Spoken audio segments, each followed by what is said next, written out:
He asked him where he grew up. Nigga, and then you told him to do some shit. Yeah, I told him to get down to brass tacks and figure out where the fuck he's from because it seemed like there was so much misleading content being put out there. That's not what bullying is. Bullying is making nigga. That's bullying. Let me talk. If you put Let me go. If you put the shit up there, that's fucking bullying. Making someone the thumbnail of a YouTube video is not bullying. Asking somebody where they're from is not bullying. Making fun of somebody for some inherited traits, telling him he's smelly, that's closer to bullying.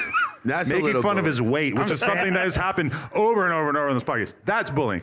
Asking somebody where they're from and like bringing up the fact that many people from where he grew up were claiming that he was not actually from what he said, calling somebody out for that, that's not bullying. That is so the bare minimum, like the treatment that we would give anybody on the show. So the characterization of it as bullying is fucking insane. Not to me. He did not get bullied. He was asked the most. You were calling it bullying because he acted like he was being bullied. He wasn't being bullied. The shit that was okay, and I can agree that Suspect and Gina were being very rude and laughing and being kind of like hateful towards him, which I felt like went over the line. But I don't think that Lutz was doing that at all. No, I'm not putting the blame. I ain't gonna say nobody's name. I'm just saying how he got done.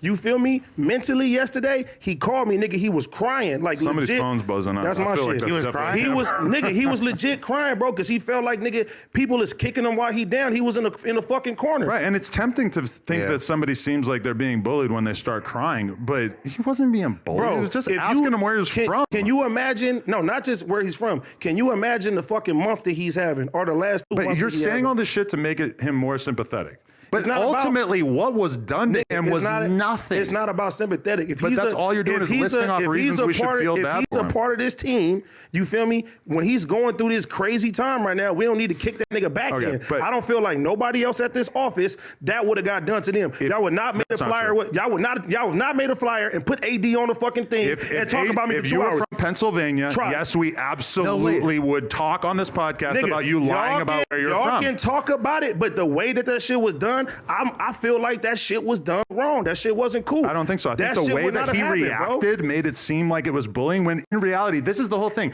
When we decided that was going to be the thumbnail, we thought it was going to be funny because we thought there was no way that it was going to go as badly as it actually did. The way he reacted made it seem cruel. It wasn't cruel inherently. Like the stuff you were saying to him was nothing. The dude that you got on the phone, what did he say? He didn't say anything bad about Flakko besides like, oh, he's not really gangster, which none of us thought in the first place. But nobody thought that. No, but he was just saying you went to school with me for this period of time. Right, nothing. So how is that bullying? He actually said Flakko was cool. Yeah, it wasn't mean-spirited. Flakko just reacted in such a way that made it seem like what you were saying was so much worse than what it actually was. Bro, he's the butt of all these jokes right now, and he's going mentally. The jokes were very light. You know, man, listen, and I get it. The jokes were as light as it gets. You can't tell somebody what they're going through that is light, because if that nigga was to blow his fucking head off right now, but if you're on camera, wait, hold on. If you're on camera, you got to be able to take some fucking shit. But it don't matter, bro. If that nigga was to blow his head off tonight, bro, niggas will feel bad as a motherfucker, and shit like that be happening all the time. No, not wrong. Like that's wrong. It would be an outsized reaction. I'm not responsible for people's outsized reactions. Obviously, I was watching it. I don't think that you went over the line. No, I'm not blaming Lutz for nothing. If you were the ringleader, nigga, you told a nigga to do it. I know, but I didn't think it was gonna go like that. Okay, give us your perspective. Just because your intentions was not wrong, that shit did go to where that nigga was crying and he felt like he was boxed in the corner. I'm saying the way someone reacts to our fair statements is not our business.